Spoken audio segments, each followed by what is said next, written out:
बारामतीत झालेल्या बैठकीत राजकीय चर्चा झालेली नाही। विलीनीकरणाच्या चर्चेवरती 9 तारखेनंतर बोलणार, तर विमानात काय घडलं हे 9 तारखेनंतर स्पष्टपणे सांगेल। विद्याप्रतिष्ठानमधल्या बैठकीनंतर रोहित पवार यांची प्रतिक्रिया। काय विमानात घडलं, कसं घडलं हे सुद्धा 9 तारखेनंतर मी स्पष्टपणे आपल्या सर्वांना त्या ठिकाणी सांगेल। जे काय आमच्यापर्यंत माहिती आली आहे, अजून काय माहिती आम्ही मागवत आहोत। शरद पवारांची पार्थ पवार आणि जय पवारांची चर्चा। अजितदादांच्या स्मारकाविषयी विद्याप्रतिष्ठानमध्ये बैठक।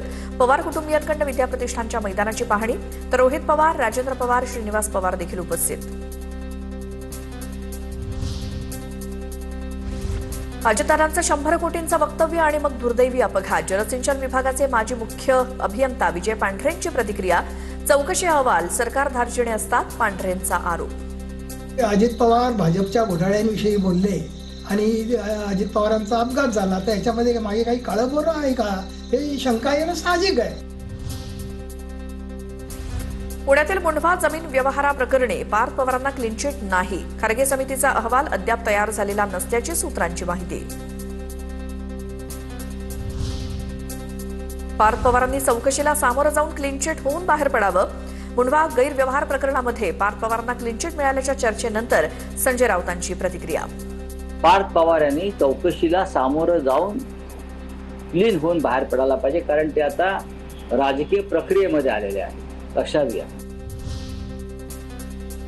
सुनील तटकरे आता पवारांना मार्गदर्शन करतायत। एकेकाळचे चेले आता शरद पवारांना सोबत न घेण्याची भूमिका घेत आहेत। विलिनीकरणाच्या चर्चांवरती संजय राऊतांचं विधान।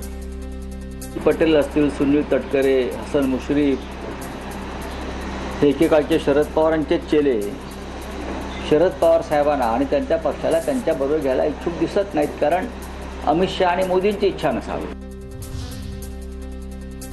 शरद पवार एनडीएमध्ये जातील ही राऊतांना भीती। भाजपचे माध्यम प्रमुख नवनाथ बन यांचं प्रत्युत्तर। विलिनीकरणाबाबत सुनेत्रा पवारांचा निर्णय मान्य असेल असं देखील वक्तव्य।